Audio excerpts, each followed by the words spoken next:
So you called a homicide detective to help you put together furniture?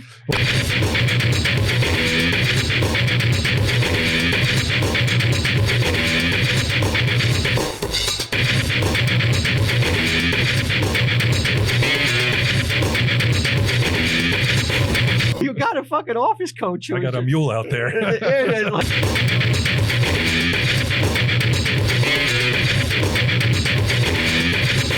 Tell him, Steve Dave. Hello and welcome to this week's edition of Tell him, Steve Dave. It's me, Bri, with Walt. Hello. And with Maribeth. Hello. Who's here because we have a special guest today. That special guest is not BQ. Walt, I'm nearly certain that two of the Jokers sold their souls to the devil for success.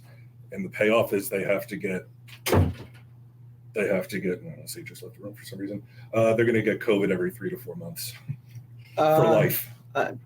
I mean, that's a steep price to pay. Yeah, I know, but they're power hungry. They're fame hungry, these guys. You don't know them. Poor Q. I mean, I feel bad. Well, that's one of the pitfalls of, touring and coming into contact with a lot of strangers on a continuous basis. You're putting yourself at risk more so than like the average person. Like me, who doesn't leave their house almost ever, or you who come here. Yeah, I go out, but I'm not when I greet people. Like he's got to greet people, and he's got to it's a big difference. Yeah. All right. Well, our special guest, we don't want to leave her waiting. We've already gone through some tech issues. Shockingly, our tech issues prevented us from starting right away. But here we go.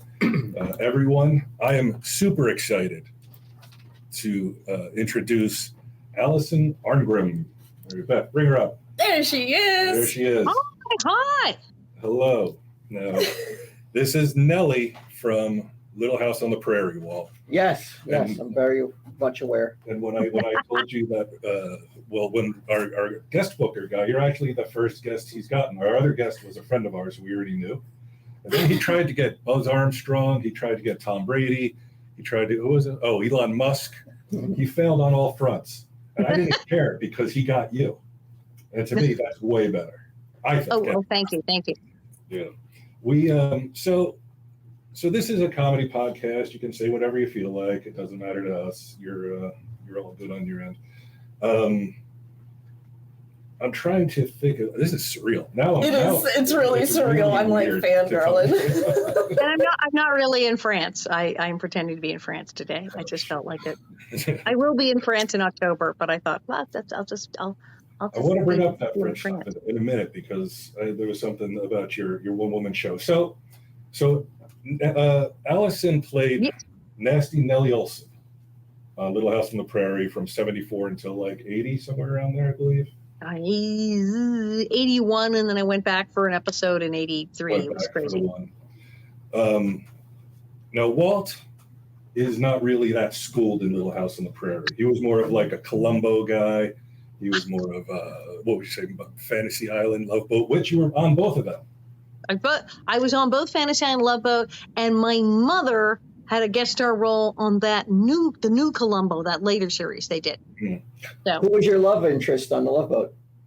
I did not have one. It sucks so bad. I didn't get to go out on the boat either. They took the boat out like twice a year. Charo always got to go. Very jealous.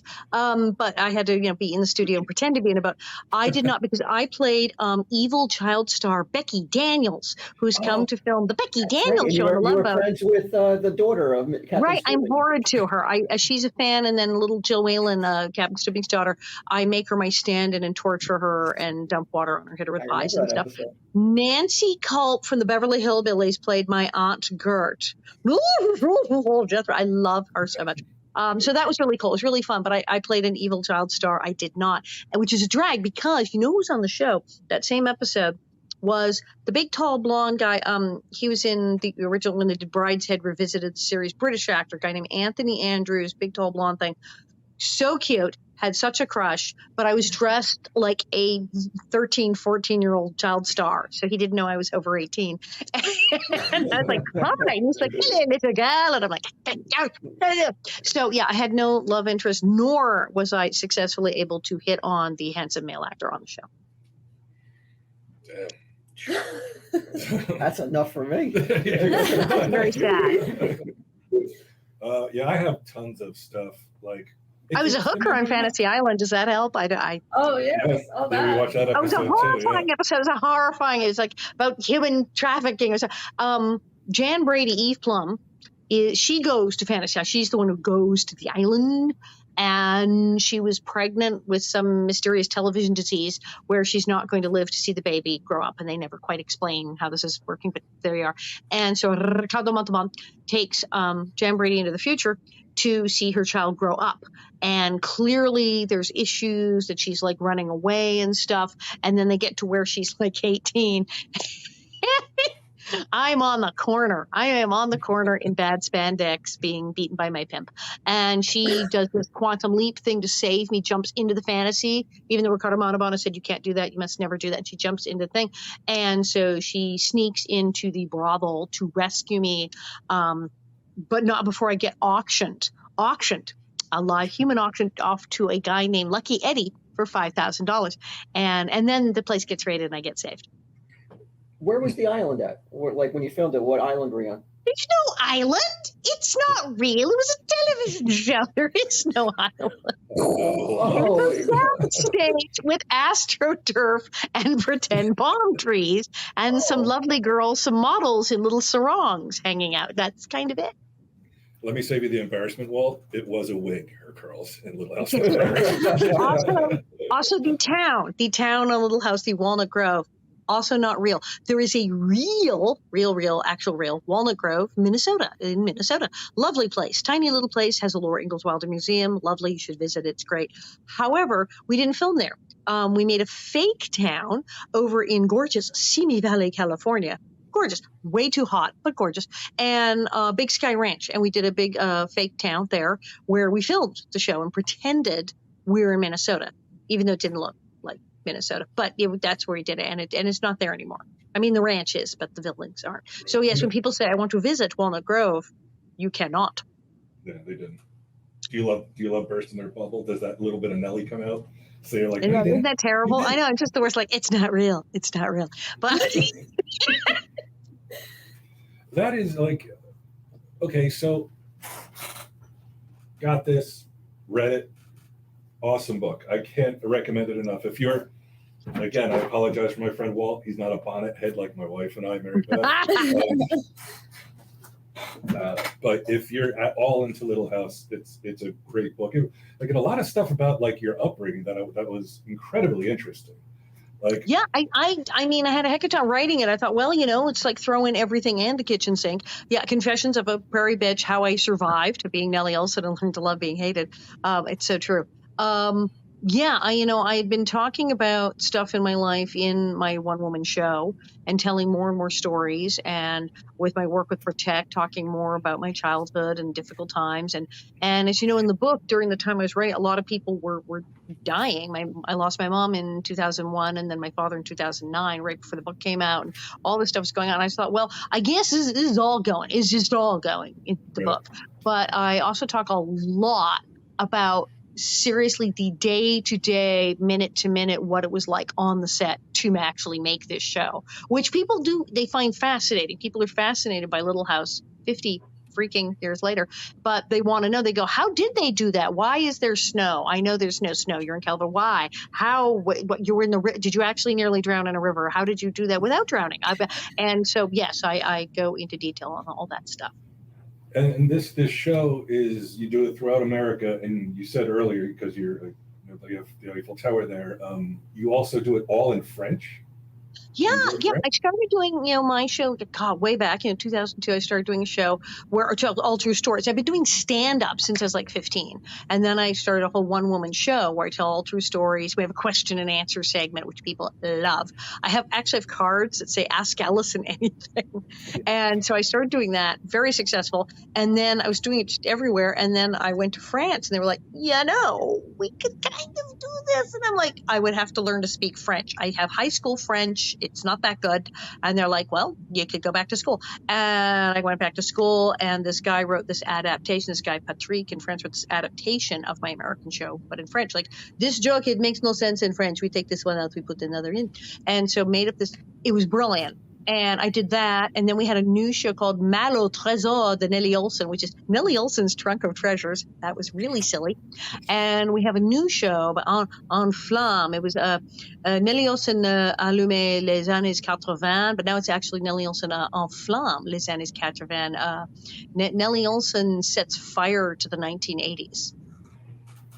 Yeah. It's really fun. It's got like nostalgia stuff. It's got game show parodies, stuff about 80s music, 80s culture in France, 80s TV in America versus 80s TV in France, and all kinds of crazy stories. And yes, it's all in French, which I speak much better than I did when I started. But yes, I do a whole comedy show in French. That's crazy. It's nuts. I did a movie in France. I did, yeah. Now, Walt, if you want to watch Walt perk up, we'll talk about your parents. Now, her dad's name is Thor. Ooh. Now, Walt's super into comics. Named after the Norse god? Actually, his full name, Thor Hudler Marvin Arngrimson. And as he said, when I said, God, last name of Arngrim, this is really hard. That my last name is Arngrim. He said, think yourself lucky. If you were a proper Icelandic girl, your full name would be Thor Hudler Daughter. The Dottir. Raised by an Icelandic farm family named Thor or Thor Hudler, which is thunder bearer, Thor, god of thunder, Thor Hudler, thunder, he who brings the thunder. Hell of a name. Thunder. And my mother was the actress Norma Macmillan, who was the voice of Casper the Friendly Ghost, Gumby, Sweet Polly, purebred underdog's girlfriend, as in, where is my underdog? Yes, that's her. And yes, Davy of Davy and Goliath. That's my mom. Wow. Told you, you perk up. He's gone nuts. And it's really weird too, because if you watch all those cartoons and stuff, and then the claymation, that there's only like two people doing everything. So, Davy's mom, my mother's doing Davy's mom. Davy's mom's voice, she's Davy's mom. She's Davy. She's all of Davy's friends. She's Davy's sister. And then the guy is Goliath, the dog, but he's also the preacher, Davy's dad, the fireman, the policeman. So that's it. So when like Davy has a party and his mom and his sister are there and four of his friends, it's my mother having a 7-way conversation by herself. Bananas. Her dad also managed Liberace. Wow. I cover with Liberace. My father worked at the big 9,000 building on Sunset for Seymour Heller and Associates, who handled Debbie Reynolds and Liberace and the Treniers, and all this. It's a huge deal. And he was assigned to be the LA person for Liberace. We actually rented a house in the Hollywood Hills around the corner from Liberace. Like, I don't know, in case he needed something. Someone to come shine his diamonds. And so we'd go to his shows, and it was kind of hilarious because I'm 8, but I'm a Hollywood kid, and my parents say, "Now we're going to go see Liberace, but don't say anything. You have to be in your best behavior. Don't say anything because no one must know that Liberace is gay." I'm sorry. I was like, I'm 8. I know he's gay. What? He just flew over the stage. He's like wearing rhinestone hot pants. I think people know. I think his fans know. I think they really know. My parents are like, no, they don't know. I'm like, I think they know. And he was brilliant. He was absolutely brilliant. He was like just like the gay Elvis. This guy was a genius. And all his shows all sold out. He gave us a phrase that is still in our language. A critic said that Liberace's show was dumb, that it was like just saccharine and silly and these ridiculous songs and all this, Brother George, and just panned him, said he was awful. And of course, his entire tour was sold out. You couldn't get a ticket. He was making so much money. And he said about the review, when I read the review, I cried all the way to the bank. I cried all the way to the bank. We say this, that is from Liberace. That's why we say that. It's his. And he was a riot. And his fans, they sort of knew, but like they didn't care. It was these old ladies. And they were like, oh, yes, he's that way, They didn't care. So your father managed him? Yes, he worked. He was vice president of Western Regional something under Seymour Heller. If you saw the movie, that whole thing about Liberace, that movie they did, and Seymour was played by Dan Aykroyd, and my God, he did a good job. When Dan Aykroyd came and sat down on the couch and went, harumph, I went like, because I'd seen that in my living room when my dad's boss would come over for dinner. That was I know that guy. So yes, my dad had to, make sure all his LA shows, check in, make sure everything was being done correctly, and that they had, I don't know if it was like the brown M&Ms backstage, what kind of rider he had, but like make sure it was all correct. Go up to, if he called and said, I'm having a meeting at my house, can you come over? Some agents here, and I don't trust them. I want one of my team here. My father would get in the car and go around the corner, go to his house. Like your dad seemed like a wild guy. Like he was. I told him he was already, sick as I was getting into, finishing up the book. And he said, I'd given him a couple sample chapters. And he was really excited. He was like, oh, it's like that. I'm like, yeah, oh, this is great. And I said, now you understand. I said, I'm laying it all out. You're not getting Father of the Year probably from this book. And he said, yeah, I lost that contest a long time ago. I'm pretty clear on that. I said, okay. And I said, but, and I started telling some of the stories. He goes, wait, I'm a rogue? I'm like a lovable rogue? I said, yes. I said, basically what I can tell you is if they made the movie, every actor in Hollywood would beat each other up on the studio steps to play you. And he's like, yes, yeah. And then, of course, you read the book, he dies. My father died of Parkinson's complications in 2009. And the editor said, I know you got to do the epilogue thing. Can you talk about that? I know it's terrible. But she said, everybody at HarperCollins, at the publishers, wants to know what happens to the crazy dad. I'm like, oh, yeah. But my father was an actor. He was an actor and a producer. He was an actor on Broadway, and he was a producer. So I reconciled myself to it that he got the finale and he got a death scene, and he would have wanted that. So it's like so twisted. But yes, I have a chapter all about him called The Publicity-Seeking Missile. Yeah. He snuck into that party. I guess Michael Landon was like, what the hell are you doing here? We said, yes, the big NBC hoo-ha kickoff celebrity party, like Golden Globes people, like all the Foreign Press Association Golden Globes, like it's heavy duty party. And only certain people were invited, like the Waltons. Remember, none of those people were famous. Michael Lerner, an incredible woman, she wasn't famous yet. And Will Geer was famous. None of those kids, nobody knew who they were. Nobody knew who Richard Thomas was yet. Will Geer was invited from the Waltons because they knew who he was. Didn't know he. And the same thing, Michael had come off Bonanza. Michael was invited, but nobody else from Little House on the Prairie. They weren't famous yet. Nobody really knew who anyone was. But my dad had a friend who was in the Foreign Press, Jean Lorraine, this guy out of Montreal, and he's like, hey, you want to go to this party? He knew. He's like, I can totally get you in. I can totally get you. Should get it. You've got to go. You just go. Just go. I will get you in. Don't ask any questions. Just say, when you come up, you have my pass. You say, yes, he said I can come. And you get dressed up and you walk in and just do it. And you will be photographed with, and it was all the people there. Barbara Eden was there, Karen Valentine, all the big stars of that year who had shows on. He said, you will be photographed with all of these people and with Michael, and nobody else from Little House on the Prairie will be there. They just won't. And my father's like, we're going. I got a new dress and everything, and it was amazing. And there is this picture of me with Michael, and he's grinning, but he also, his eyes are like, how'd you get in here? How did you get in here? I have no idea.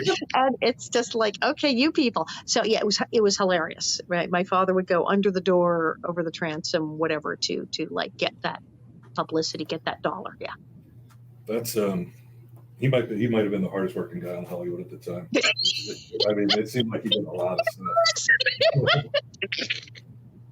stuff. So you're like really like with all the transgender stuff today, you are on the ground floor. Because you were friends with Christine Jorgensen. Christine Jorgensen, back when, I mean, what did we even call it? There was a time where there was no name for this. There have always been people who were trans. There's people who are medically what they even call intersex, which is a whole other thing. I mean, there's several people just don't even realize the things that do go on biologically as well as psychologically for people. And there was this Christine Jorgensen, and Christine Jorgensen was famous and did talk about her previous life because she wasn't planning on the fame thing, but she kind of got caught at the airport kind of thing. The paparazzi, somebody leaked the story, and she'd gone all the way to Denmark because that's what you had to do then. You had to go to Denmark, and her family supported her. Her family, when she was George, said, yeah, you need to do this. You need to do this. In fact, you should probably go see this guy in Denmark, really, seriously. And she did. And so she comes back, and then it just hits the fan. And suddenly she's famous, and her family, they circled the wagons and said, okay, what are we going to do? How are we going to approach this? And stuck by her. But years later, Christine is adjusted to life, and she's like written a book, and she's got a cabaret act and everything. And she's doing, so her publicist is my mother's publicist. So yeah, Liberace's manager is Nellie Olson's manager. Christine Jorgensen's publicist is Casper the Friendly Ghost's publicist. This is how Hollywood works. And so we meet her, and she comes over to the house, and she is the nicest person you ever could want to meet. And I really liked her because you know how some adults, if you're a really little kid and like you look young for your age, they really talk down to you. They're like, and it's really annoying when you're a kid, especially. And then there's the other adults who are like, so, you know, what do you do? Do you like school? Do you hate school? Hey, I don't know. What are your favorite shows? You need any good movies? And they talk to you like a normal person. This was Christine. And I called her Auntie Christine, and she was really nice. And that's the things my parents said. Well, God, I was like 6, 7 years old. We kind of have to tell you who Auntie Christine is. She's famous. I'm like, cool. I mean, a lot of our friends were famous. Everybody we knew was on TV. And then they said, we don't know how to explain this because we didn't have the language. This is the 60s. They didn't have, I mean, people didn't say non-binary or transgender. This like word, people know what to even call each other. It was craziness. And they said, well, Auntie Christine, technically, how do we say it used to be a man? And of course, I thought this was brilliant. I thought this was amazing that a person could do this. I'm like, wait, you can do that? They can do that? That's like science is on the march. This is fantastic news. Why is no one telling me this? You're like Walt when he found out your mom did all the voices. I really admired her. I was like, wow, that's great. And then I was like sort of embarrassed. Like, do I say anything? I'm sort of staring at her because I'm like 7. But no, she was a fabulous and gracious and lovely woman. And it was interesting because as seemingly very, very adult concept that my parents tried to break it down for me, and I'm like, so it's an operation? They go, yeah, it's really complicated. And couple operation. I'm like, but like I could become a guy if that was a thing. Like I said ahead, and they were like, technically, yeah. And the idea that was put out, obviously, I stuck with this. I am cisgender, I am female. I did like fine, but the idea that idea was put out there, and I went, there really are these. This is a thing. There are some people that this is their life. And I knew this as a young kid. I knew there were some people were gay and some people were lesbian and some people were trans. I only knew Auntie Christine was, but it was a thing. So later in life, as all of these things became huge issues that were discussed every day in the news and they made TV shows and movies about it, I was like, well, yeah, what? Where have you people all been? I thought that was really interesting. There's some stuff you say in the book too that I'm like, I'm glad that she said it because it makes the rest of the book credible. Like when you're like Melissa Sue Anderson, kind of a bitch. Carrie, kind of slow. It's the stage mothers. It's the moms. It's always the crazy parents. And you know, you take a bunch of like tween girls, me and Melissa Sue, and we're like, what, 12 and 11 and 10. Oh, good Lord. And shove us all in a soundstage for 7 years. And the pressure of being a child actor and the amount of work involved. And if you have a highly competitive, kooky stage parent, some of these child actors and these parents, it's like a dog fight. So these people just taking their kids and they're very competitive. And we've heard stories about even some of the famous child stars where the parents were like, no, don't talk to the other children. No, you can't play with them. And it's like, ugh. And I think a lot of stuff got laid on her. And I think she thought Melissa Gilbert and I were juvenile delinquents, and she may have been right about that. So, yeah, it was really weird. We were probably lucky we didn't just like tear each other's hair out. I mean, a bunch of teenage girls in this situation. But yes, it was weird. And I come because it's sort of funny that the girl who's playing the most innocent, sweet girl who goes blind is actually the one who's copying the more Hollywood diva-tude of the three. It was like, what is going on? Yeah, and her character also was like, she was sort of like more sanctimonious than, say, Laura was. So she was more like Pa, I think, than she was like Ma. And that's a thing in the books. If you read the books, Laura's kind of open about Mary, that Mary is a little too goody-goody. and a little too serious. And like as they get older, they even talk about, why were you so difficult? Mary's like, I'm sorry, I don't know. And they did a musical. They did a stage musical of Little House, and they have a song called "So Good," which is Laura complaining about how Mary is such a just wet blanket narc goody good. It's basically like Marcia. Completely. Right? Utterly. Oh yeah, they have a huge fight in one of the early books because Mary's blonde. And some crazy relative remarks that her blonde hair is prettier than Laura's, and Laura goes nuts. So that was a real thing in Laura's life in the books.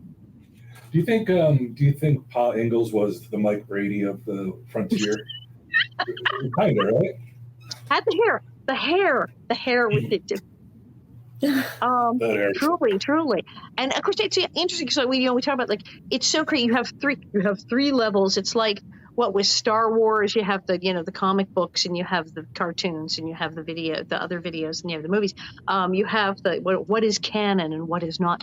With Little House, you have the TV show, you have the books, and then you have Laura's actual life and history, because she started making stuff up in the book. She kind of messed with the timelines and went, well, let's talk. I'll say I moved to that town earlier. It'd sound better. Oh, this is based on a story.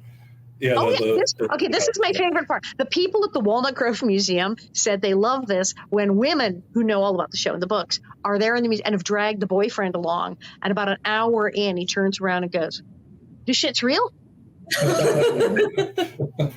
Always. Yes. Laura Ingalls Wilder was a real live human who was born in Pepin, Wisconsin, and lived for some time in Walnut Grove, Minnesota, as well as all over the states. They kept moving.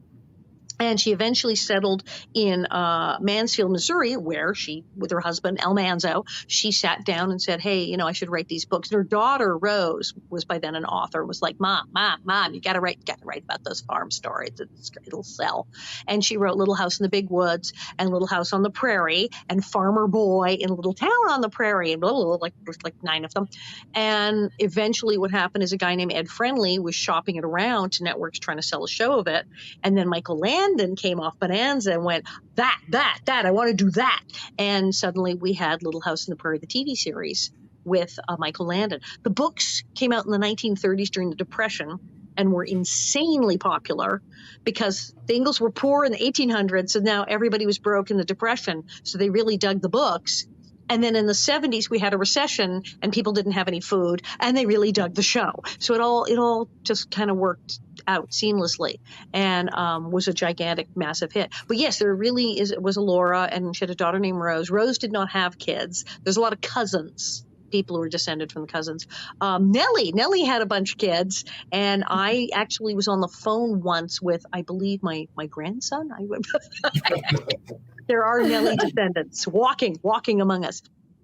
You said something in your book that I felt the same way about Fight Club, is that you said, like, Michael Landon and Ed Friendly looked at those books, which are, a lot of them are boring, and they saw a TV show. And that's the way I felt with Fight Club. I read the book and I saw the movie, and I was like, whoever saw this movie is the real genius. Right. And that's the thing. And they saw two very different TV shows. Ed Friendly's vision was a little kind of, more PBS. It was going to be more, this endless shots of the prairie and sunrise, and the children were going to be barefoot. And it was going to be super authentic and down, like, just, what was that movie, Days of Heaven? It was going to look like Days of Heaven, basically. It was like that kind of thing. Whereas Michael went, look, I just kind of came off a TV show. It's very formulaic, but it's extraordinarily popular, and I know how it's done. I've directed episodes of Bonanza. I know what I'm doing. And he said, yes, we're going to do super prairie authentic, but we're going to include all these elements that people are familiar with from a TV show, because it's got to be 22 minutes, blah, blah, blah, blah. And he said, well, as he once said, he said, there in the books, there's an entire chapter on how to make an apple fritter, and I can't film that. So yeah, he's like, no, you add things. And that's why he chose not really the book Little House in the Prairie. They were in Kansas. He chose the book Banks of Plum Creek, because he said that's what you want to make a show from. The pilot can be out in the prairie in Kansas. He said the show, you want to be in town, where you have the school and the church and the store and the Mrs.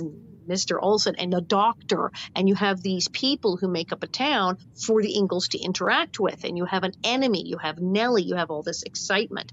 And he said that's a much more exciting book and has more going on that you can make a TV show out of. And hello, smart, yes. I feel like I'm hogging up Alison. Is there anything you guys want to ask? Don't you say we have a Bonnet Head, a true Bonnet Head fangirl who is like shrieking and fangirling out right here. Yeah, hi. That's my wife, Maribeth. Don't you want to ask something? Let her ask something. It's only by my good graces that she's here. Alison. You have to understand. Well, she should be very, very grateful to you, but let her ask something. I know, I'm too much of a big mouth. Go ahead. You want to ask one of my questions? I don't know. It's like I'm blanking. She's like dying here. What do you want to know? This is I'm here. Look, yeah. You go Walt's questions? No, I'm not taking Walt's questions. Okay, what's your fast food guilty pleasure? Really? Yeah, that's Walt's question. I know I sound like, think about fast food. I ate a lot of junk when I was a kid. I ate all kinds of just crap. Now I'm like, I will go to Jack in the Box, Jacques dans la boîte. I will go to Jack in the Box, and I will get the little Chinese Asian bowl thing with the rice and the chicken, the teriyaki bowl with the sauce, because it's got like vegetables. Actually, it's like broccoli and carrots and chicken. Are you in California? I am in Los Angeles. I will eat that. Oh, okay. I will eat that. I don't. Boxes. Yeah, I don't. You have Jack in the Box everywhere. I don't eat red meat, so I don't eat the burgers. I'll eat like a chicken sandwich. I'll eat chicken and stuff like that. And so I like the teriyaki bowl. That's kind of it. I'm trying to think of other. There's a place near me that's not a chain. It's called like the Old Timey Diner thing, and they make a turkey burger, and they don't put salt on their fries, and they make all these sodas. I'll go like there. But I generally do not eat very much fast food, like at all. Gotcha, Walt. That was some gotcha journalism by Walt Flanagan. Pay off for it. You said also in your book that and this reminds me of back in the 80s, there was a haunted mansion in a pier by where we live. And people would go after the actors, like the guys dressed up as Frankenstein or Dracula. They would hit them and stuff. And you said that just going out, I think you and was it Catherine McGregor? You guys went somewhere. And they were like, we don't like you. And it was insane. It was a very, very, very posh private school in LA. And so for their Easter fair, they had baby ducks. They had everything at this Easter fair. And I think someone at that school either worked for the network or knew somebody, because they said, we want Catherine McGregor and Alison Arngrim. We want them in costume. And normally that kind of request would be like, are you high? No, that's not happening. But somebody knew somebody. So we get this call, hey, you guys, somebody worked for him, some NBC executives' kids went there or something. They're like, you're going. Like, really? And I remember my father said, this is a bad idea. And so the studio was in it. We went to the studio and had them completely do our hair, get the thing in the outfit, the girls in the costume. And we went in full Prairie drag as Mrs. Olson and Nellie to this event. Everyone was horrified. Nobody wanted our autograph. Catherine made a small child cry. These people cried. Look, it's Mrs. Olson. The child was screaming and crying in terror. And Catherine was she was really upset. She was traumatized. She was like, I'm making children cry now. She was horrified. And finally we kind of gave up. We just kind of gave up. And my father said, this is stupid. And I got a hot dog and a slushie. And that's when two little girls ran up behind me and kicked me in the butt and knocked me onto the pavement using my hot dog and slushie. And I realized, though, that with that petticoat is so heavy, I couldn't get up. And then my father came and got me and was like, "Arnie, this is a terrible idea." And before we left, though, he bought me another hot dog and a slushie, to his credit. And he said, "We're leaving," and dragged me out of there and called the people who set it up and said, "I told you this was a terrible idea." He said, what did he say? That costume, it incites people. It incites people. I was like, seriously. He was very dramatic about it. But he said, look, you're not Holly Hobbie. You're not Strawberry Shortcake. You're an actress who happens to play someone in the 1800s. They really can't be going around in the freaking costume. It's too much. Because even without the costume, with the Christmas parade where somebody threw a McDonald's cup of orange soda in my face as I'm going, Merry Christmas. And direct hit, moving object, I will give him credit. But yeah, no, I am 61 years old and I still have people go, that episode in the music might you mean the stuttering girl is horrible. They're like still visibly upset and come to me to yell at me in my face about things I did. So yeah. All she can do is stutter. You said that in your book you used PMS to motivate you at times. Just to be so bitchy as Nellie. Like, was there anyone in your life or anyone you knew that you were sort of channeled? Because it seemed like everybody in your life was pretty cool. Yeah. Well, there were a couple of girls at school. I mean, that's one of the reasons people liked this thing was everybody had a Nellie at their school. Everybody had a Mrs. Olson at their job. Everybody knew somebody like that. So they were like, yes, we understand. And there were a couple of girls at my school. There was like the girl when, we were like passing a note to start. Someone's having a party at their house. So it's passing the note, you're coming. And she intercepted the note and twisted this girl's arm behind her back and took the note out of her hand and said, you'd better invite me, and threatened to beat us all up if we did not have her over. Charming. Yeah, this girl. And there were a couple of real buttes. There were a couple of girls who were kind of hostile in elementary school and junior high that I had to deal with. And I was kind of like, oh, what would she do? Yes, it would be like this. And so I knew I'd had people act like Nellie and treat me bad. I was more the Laura at school. I was more the bully fodder who got clobbered. So I certainly knew what bullying looked like. I'd seen it up close as it came at my face. So I was like, well, here's my revenge. This is my revenge on everyone who's mistreated me. I'm going to send them up and parody them on national television. You go use it. Do you have anything? You want me to? Because I can keep going. I just want you to keep going. You just want me to keep going? Let the crazy bonnet head lady ask a question. You want to? I have a mic. You must have something all these years. She just watched it recently, actually. Like, that's the good thing about like having a younger wife is now I can go back and rewatch all the 70s and 80s stuff that she hasn't seen. And I'm like, this is great. A Little House on the Prairie. We had the regular generation, the original. We had the rerun generation, the like after school generation. Then we had the VHS generation, the DVD generation, and now people are watching it on their phones. So we're like 7 generations of viewers in at this point.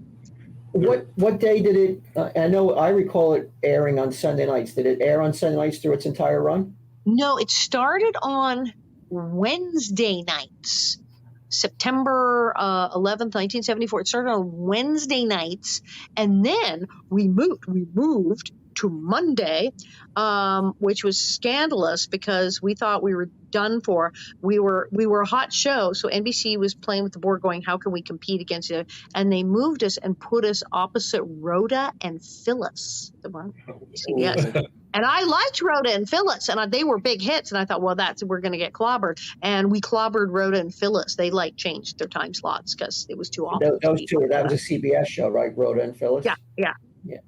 So but I recall it being on Sundays. Am I wrong? Yes. Okay. I mean, it may have been like reruns or something. They did a Sunday night special, but yeah, we started on Wednesdays and then we're on Mondays.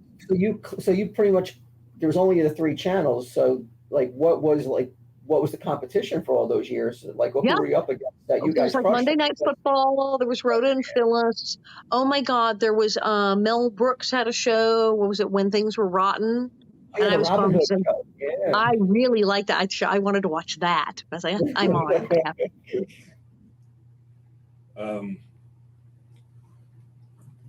The Harriet and Nellie, I think, are 2 of the most iconic 70s bullies ever. Villainesses, both of them.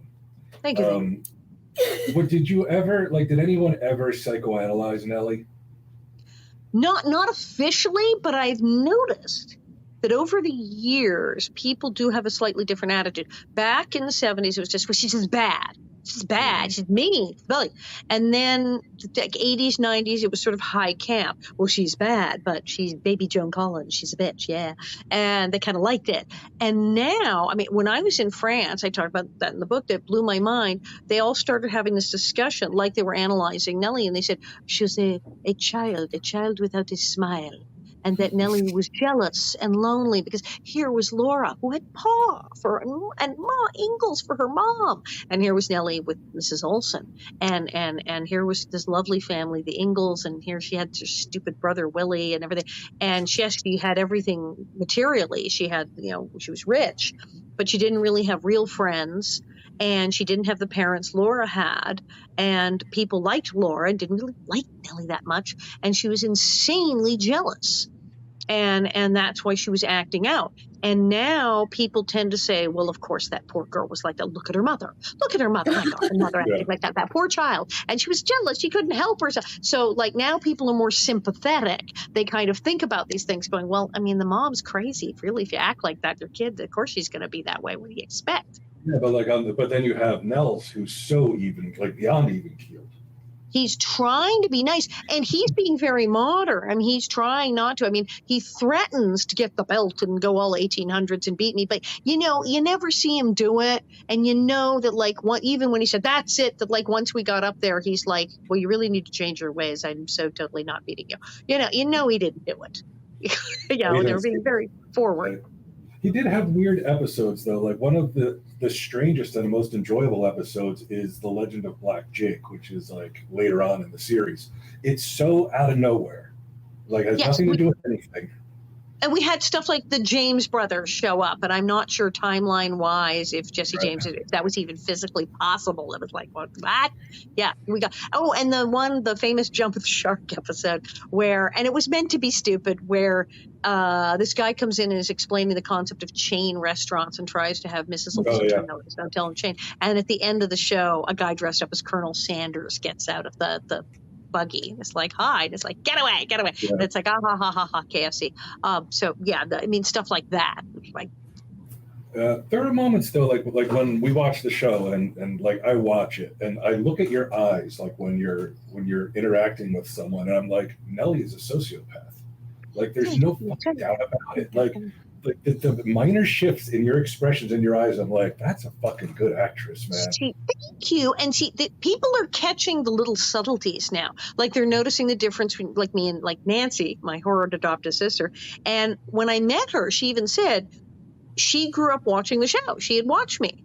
And she said, well, I didn't want to copy you. He was like 11. And her mom was a psychologist, so she was very aware of things. She said, I didn't want to copy you. I want to do something different. And you were kind of, bitchy. She said, so I decided to go with crazy, which, as you saw, Nancy really was. Nancy was very disturbed, and she was playing it that way on purpose. That's why a lot of people find Nancy more annoying. But yeah, there's many subtle things, almost little Easter eggs that we actors put in, little asides, little like spit takes, little jokes, little tiny little things that we kind of threw in. And back in the 70s, I don't think people even noticed. People were not that aware. They were just kind of falling to bed. And now everyone's going, hey, like in the wedding episode, when you and Percival are driving away and he says to the honeymoon and you do this weird take and look at him. What was that? I'm like, no one has noticed that for 50 years. 50, I made that fabulous. We put in this hilarious take where it's like the honeymoon. I'm like, wait, what?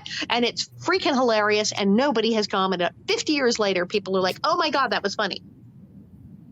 Yeah, and because like when in the 70s, it's like if you missed it, forget it. You're not seeing it until the next year, maybe.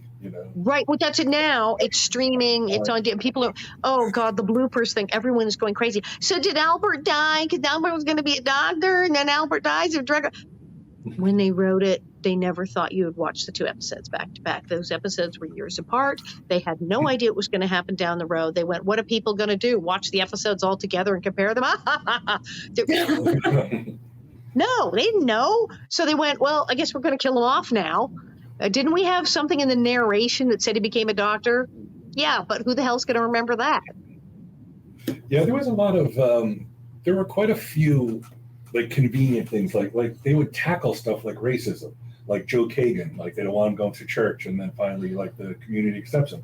Then you never see Joe Kagan again. Like then he's gone. What happened to that lovely stuttering girl that I was so mean to? Where'd she go? Chopped off her hair and hit the road. She wound up on the TV show Hotel, actually. She did.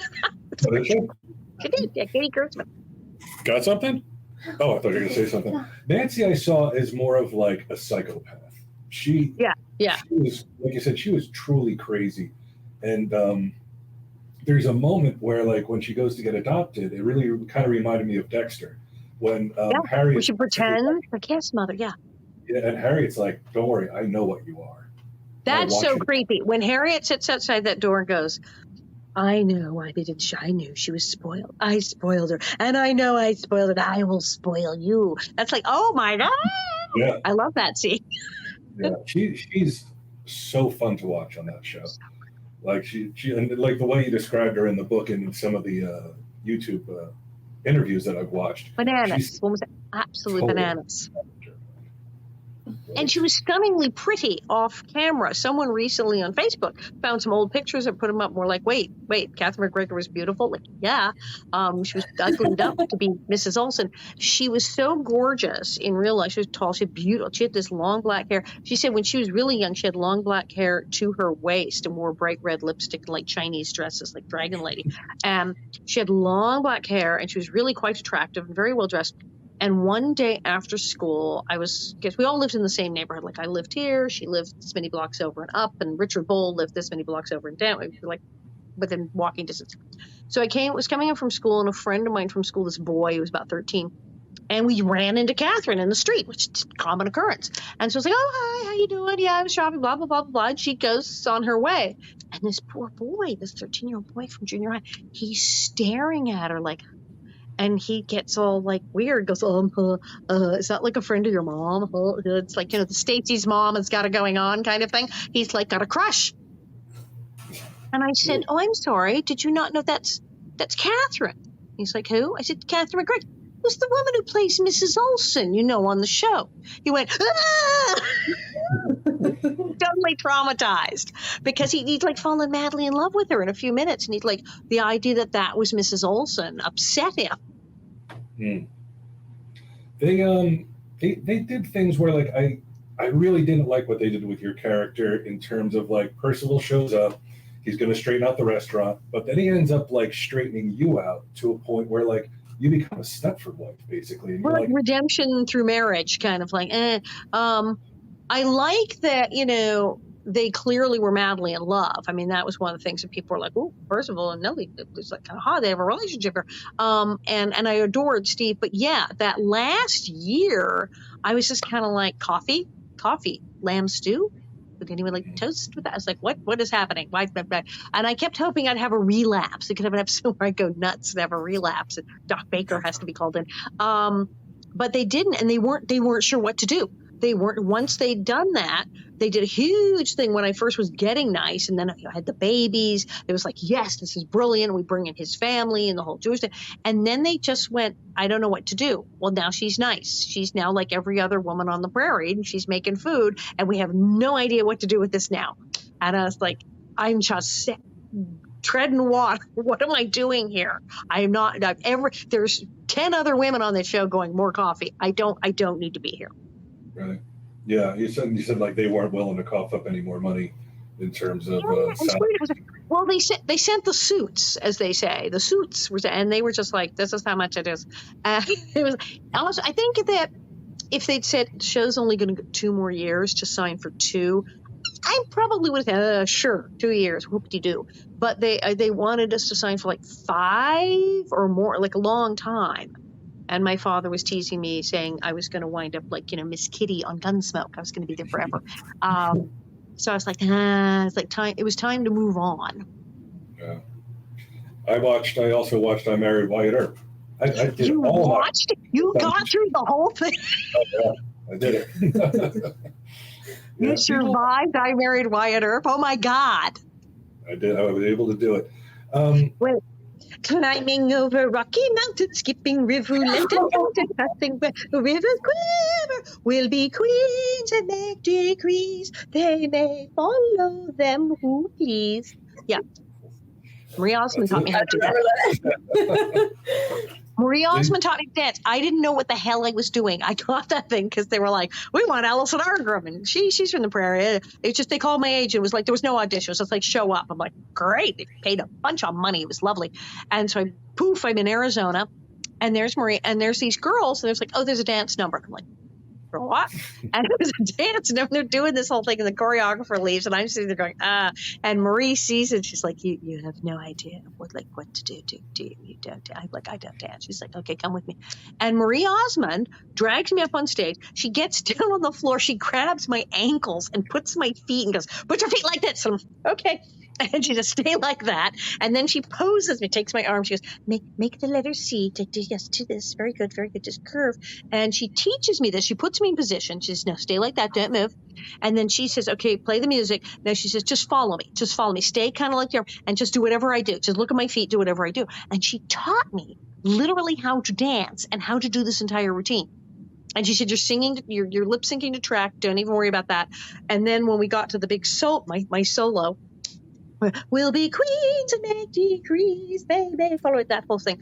She came up with that. She goes, okay, yeah, we'll be queens and make decrees. They may follow them who please. And I'm like, that's insane. She's like, yes, it'll be hysterical. Do it. And she taught me to do that. And she was in the wings of the theater when they shot it. She's standing off to the side, and they're not recording anything because it's lip sync. So I'm doing that whole thing. And Marie Osmond is in the wings going, go, Alison, do it. Yes, do it. So she's a great teacher. Marie Osmond, dance teacher to the stars. I'm telling you. It's still like these are heavyweight names from the 70s that you hung out with. It was so bonkers. It was really wonderfully weird. It was a very strange movie. But we were all these actresses that we were in Tombstone, and there was the real Birdcage Theater and everything. So it was kind of wonderfully weird and historic. But yes, I survived 3 weeks in the desert with Marie Osmond. The reason I actually wanted to go back and rewatch the entire series with my wife was because one day I had this vague memory. I was like, I think there's an episode where Laura goes to hell. I was like, I'm not sure what it is. Yes, the dungeon. Is it Music Box? Yeah, it's the Music Box. I didn't remember it was a Music Box at the time, but I was like, I think Laura's in hell, and I remember Nellie hitting her on the head with a chicken bone or something. We hang her. We execute her. We hang Lauren. It's an insane. The Music Box. The stuttering girl. It's the poor little girl who has a stammer, and I am hideous to her. And I call this the episode where even I hate me, because it was bad. I'm sorry. I had to go to speech class after school when I was a kid. I had a lisp. I had a terrible lisp. And so I was friends with all the stutterers and stammers. I'm not going to pick on a stutterer. So I went to school. So I'm like, this is horrible. So I'm like, the whole thing, Peter Piper picked a peck of pickled peppers. And she's crying. And it's Katie Kurtzman, great actress. So it's so awful. I'm like, oh, this is horrible. So we shoot this thing. And then Laura steals the Music Box. But she's so guilt-ridden, she has these nightmares. And she's in a medieval dungeon. And Catherine and I are dressed up in weird dungeon master clothes. And I come down going, and it's a turkey. It was a big turkey leg. It's Renaissance fair. And I whack her in the head with a turkey leg and then eat it. And then we kill her because she has to be hanged. And she's on the cart. And we take her. They built a gallows, in the middle of Walnut Grove. They built a gallows in Susan Valley. And I had a hood, an executioner's hood, but with the ringlets sticking out. And then Michael's like, here, peppermint stick. So I had a peppermint stick sticking out of the mouth of the executioners. Sorry, the sound started going, and I couldn't hear what you were saying for the last. I had actually the ringlets sticking out of the executioner's hood and a peppermint stick. Yeah, and then we put her, we hang her, and then she wakes up. But how many shows do you have a dream sequence where they execute and actually hang the lead actress who's 12? I mean, it's just what is happening? It's one of the weirdest episodes. Yeah, it's bizarre. It's and that's what I think a lot of people don't realize about the show is that it has such a dark edge to it at times. It's not the Brady Bunch on the Prairie. Sylvia episode. I just interviewed Olivia Barish, who played Sylvia on my show, the Alison Arngrim show, where I interview people. I just had Olivia Barish on the other day, and that was Sylvia Part 1 and 2, where Albert has this little friend, this darling little girl who's very young for her age, and gets sexually assaulted, gets raped by this guy who turns out to be the blacksmith, and he's wearing a mask that's like a creepy, weird clown mask. It's the creepiest, scariest thing ever. And then she gets pregnant, and Albert wants to marry her and take her away and make it all okay. And this guy hunts her down and kills her. He murders the child, the little pregnant girl. It's like, what is happening? And this was a 2-part episode on Little House on the Prairie. Yeah, that was an amazing storyline. That one, the blind school burning down with the baby. In the fire. I was sobbing. Yeah, she was crying at that. And poor Mrs. Garvey. And Hersha Parody, who played Mrs. Garvey, she's always saying, I was not using the baby as a battering ram. I was trying to break the window with my shoulder. Yes, I still had the baby. I was not using the baby's head to break the window. Because people ask, they go, she's using the baby to break what is happening in that scene? They said, no, I did not use the baby as a battering ram. There was some dark stuff on there. I always liked also that you guys, like Mrs. Olson, had the idea to get the switchboard, because if there's anyone who shouldn't be operating a switchboard in town, it's you guys. And then you use that. Yes. You like why don't you ask your mom about her old husband? Like, it's taking such glee in it. Oh, it was great. I love that. Harriet's happening. She had the newspaper, and yeah. You got anything, Walt? Yeah, I have a couple. I mean, they're just the questions that I ask all our guests. What makes Alison tick? Large amounts of coffee. It's how I manage. It all goes. What makes me tick? I'm trying to survive and have a good time. I worked really hard as a little kid. My SAG card says member since 1967.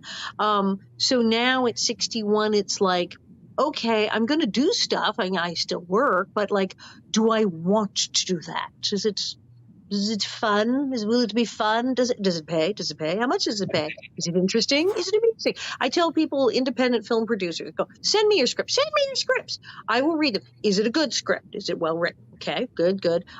Is it SAG? Are you union? Because we need it. We got the pension. We need that. Are you union? And then is it funny? If it's a comedy, did it make me laugh? And so is it a good part? Is it a good part? Look, it's not a big part, but it's really interesting. I've always wanted to play somebody like that. Yeah. And do you have any money? Like some money. I mean, my agent will hit you up, but a reasonable amount of money. And generally, if you're making independent film and you can pay people and you sign the union papers and your script is interesting, that I might be amused to do it, sling it my way. So I'm interested in doing things that are interesting, and I'm interested in doing things that help people. That's why I do a lot of my charity work, but even some of the fan events. We've been doing these wacky fan events all over the country, the cast of Little House, a whole bunch of us at a time, pickers marts, the antique mart garden things. And we've been all over the country. We're going to a thing in Oklahoma, and we're going to a thing in Kentucky in August. And there are these very strange, it's way in the middle of nowhere, and everything involves like a riverboat ride now, apparently. But it's hysterical. You get on a Mark Twain riverboat and have dinner. It's kind of fun. But we get together as a cast, and we get to be with each other and hang out. And we sell stuff, and it's great. We come home, get paid. But we hang out with the fans, and we meet these people. People come and say, I drove 7 hours to get here just to meet you. It's like, oh my God. So I like to do things that are sort of fulfilling for me and cast. It's not just like, well, I'll go do that. How much is it paying? Yeah, I'll do that. It's like, is it interesting? Will somebody benefit from this? Will it make somebody happy? Okay, I got another one. What keeps Alison up at night? Again, the coffee. No. Oh, God, mostly my cats. The cats like to fight. They like to get one on my feet and one on my head, or one's on my husband's head and one's on my head. And then they decide to have a knockdown, drag-out, yelling, screaming fight at 3 o'clock in the morning. So that's kind of a problem. Things that have kept me up at night, menopause, but that's much better now. But yeah, they're waking up at night, getting it. Just crank the air conditioning, you'll be fine. And strange noises, and the Queen of Stroke. What was that? Did you hear that? Did you hear that? No, nobody heard that. Because Alison, you have hearing like a bat. Nobody heard that except you. So yeah, lots of things. I got one more then. What is something that isn't free, but you think should be? Oh, it's not free. It should be. Gosh. Healthcare and toilet paper? Oh. Mic drop. I mean, that would pretty much make life just the two right there. Your whole day would be different. So you have, like you said a little bit earlier, we're over an hour now. You do a lot of charity work, a lot of, you're involved in a lot of projects, and one of them stemmed from your TV show husband, Percival, Steve Tracy, is that his name? Yep. Who was a very good friend of yours. Exactly. And he got HIV and he died of AIDS, and from then on, you've really sort of spearheaded some projects. And yeah, he did. He went public with his diagnosis. Now, we don't know exactly. I mean, he probably was infected like right after the show, maybe. As he said, I don't know. He says in the 70s. And he said, and at the time he got infected, they didn't know yet. In fact, when he started getting sick in, 85, 84, it took him 4 doctors to get a diagnosis. He showed up at a doctor and said, look, I'm up on things. I've been reading the articles. I think I have AIDS. And they're like, no, you don't. He's like, yeah, no, really, I do. This is probably Kaposi's sarcoma, the cancer. And they're like, no, it's a bug bite. He's going, yeah, no, it's not. Why do I know more about this? This is terrible. And he finally found a doctor who knew what they were doing and ran the right test. And they were like, yeah, sorry, you're right. You have HIV. It's attacking your immune system. Like, oh, crap. So he in like late 85, early 86, he went public. He calls it, I'm going public, and he did, and he went on television. And that wasn't a thing. I mean, Rock Hudson had like just died, and he was not going to tell anyone. And it was like a deathbed thing. Whereas Steve was like, okay, I'm going to do this. More people need to know. And he said, people need to know. They know me. They've seen me from TV. If my talking about it helps, I'm going to do it. But he was that kind of guy. I mean, it was like, I think they came out with AZT like right after he died. They didn't have a lot of drugs then. They certainly didn't have the cocktail now or any of that. They had very experimental stuff they were fooling around with. The fact that he lived as long as he did, a miracle. He was on an experimental drug. He did one of the trials. He said, yeah, I'll try it. And it is the interferon D, I think it was back in the day. He had to do injections, like plunge a needle into his leg. And I said, oh, that sounds awful. I said, is that painful? And he said, oh, yeah, no, it hurts like hell. I said, really? He goes, yes, some of the other guys in the trial quit because it hurt too much. I said, why are you still doing it? He said, I kind of have a high tolerance to pain. I can do that. And I said, well, is it going to work? And that's when he said, oh, it's too late. It's too late for me. It won't save me. I'm too far progressed. I'm doing it so they can study it and save other people after I'm dead. oh boy. So that's kind of person Steve Tracy was. So yeah, I started volunteering at AIDS Project Los Angeles and trying to help other people and do education about how not to get it and what to do if your friends are sick. And I went all over the country and I did a lot for APLA. I did the AIDS Project Los Angeles summer party at Universal where I produced the comedy stage, and I hosted a thing called AIDS Vision on public television where I interviewed people about AIDS. I did everything. And so you have that going on. You have your one-woman show that you're still doing. Let me get the book cover. Confessions of a Prairie Bitch. Where's the camera? Yeah, there we go. I can't recommend it highly enough. I found it very interesting. Thank you very much. Thank you. Maribeth, anything you want to say to Alison? Goodbye, maybe, I guess. It's been a pleasure. Yes, thank you. Thank you for giving us your time. Yeah, she's all right. She even got we're going to do, because we have other projects, and we're going to do a retrospective of Little House on the Prairie, and she has her bonnet, her prairie dress, and all kinds of stuff. Good. I have a store online where we can hook her up with bonnets and stuff. An official bonnet for a bonnet head? Official Little House bonnets. Now, do you have like any social media? I didn't see that in the. God, I'm on everything. I'm on Facebook and Instagram and all that stuff, and I do have an online store. I have a website, bonnetheads.com. And there's a store on Square, Bonnet Heads on Square site, and where you can buy all my stuff that'll autograph for you and stuff. And I'm everywhere. You sign up for the Nellie newsletter, email loosegravelprod at AOL, Loose Gravel Productions, loosegravelprod at AOL, and say, I want the Nellie newsletter. Once a month, you get an email telling you where I will be. Nice. All right. Anything else you want to promote? Anything else you got going on? Oh, like I said, check my Facebook because we've got a thing in Kentucky and a thing in Chicago and a thing in Oklahoma. I'm kind of taking June, July off, a little easy, but then August, September, October, and then I'm back in New York, and then I'm back in France. So I've got back-to-back appearances starting in August. All right. Well, thank you for joining us. On a personal level, like I said, we've been doing this since 2010. This is one of my favorite moments doing it, is having you on. Yeah. Very nice. Thank you. Thank you very much. Thank you. This too. Walt, I'll turn this guy into a bonnet head yet. Don't you worry about it. So thanks again. Thank you. Thank you very much. Yeah. Okay. Bye. All right, Walt. So that was it. Nellie. Wow. Impressive. Yeah, I had no idea she had so much connections to old Hollywood. A lot of connections to the Hollywood that we're interested in. Yeah, I knew that that you weren't a Little House fan necessarily, but I knew that when she started dropping the Liberace and Charo and all that stuff, it was gonna get you going. Karen Valentine. That's a name. Yeah, that one almost, that one fall out of my chair. Nobody knows who Karen Valentine is. No.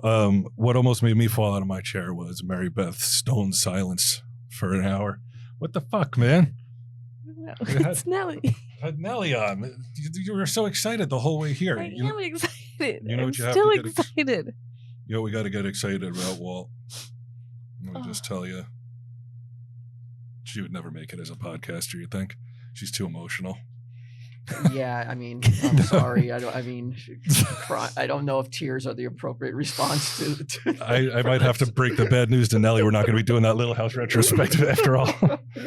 I will tell you about American Musical Supply, which is your one-stop shop for all your audio and musical supply needs. With gear for podcasters, guitarists, drummers, vocalists, DJs, and home recording enthusiasts, American Musical Supply has all the equipment for sounding great. They're stocked with the latest and greatest gear from today's top brands like Gibson, Yamaha, Shure, and Zoom, to name a few.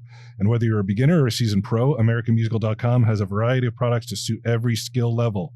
And if you don't have a lot of money right now, they have unbeatable payment plans. Payment plans between 4 and 18 months, 4 and 6 month plans starting at $49 with no credit check. 8 and 12 month payment plans start at $299.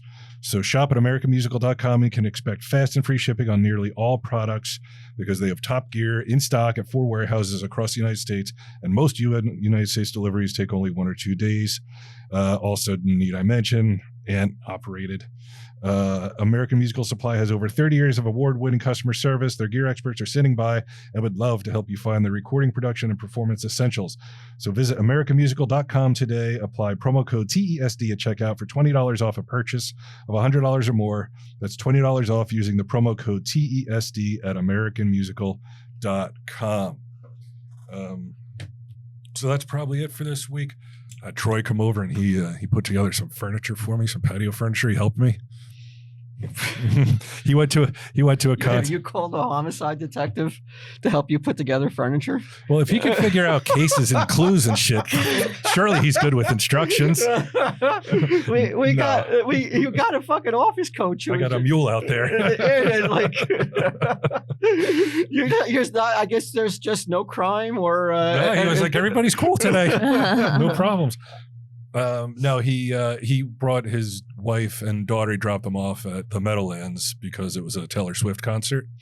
And I was thinking, like, because he was like, I'm not going to go all the way back to Long Island. I'll just drop them off, go down, hang out with Prairie for a while, and then go pick them up.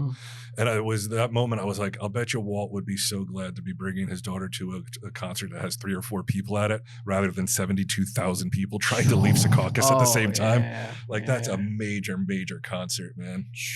I'm thinking also too, after the interview, I'm gonna have to tinker with my questions. I keep asking this question thinking I'm gonna get like some real insight, like profound answers. And everybody keeps fucking answering it literally when I ask what keeps them up at night. And I'm not getting the weighty response. I'm getting like these fluff answers. Like ghosts. Yeah, so I'm gonna work on these questions. Retool phrasing a little bit. Celeb, yeah. All right. Next celeb will probably be Pam and Edgar. So what keeps them up at night? Each other, probably. Whoa. Still, huh? At their age. Yeah.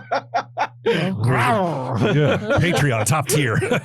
Tell them, Steve, Dave.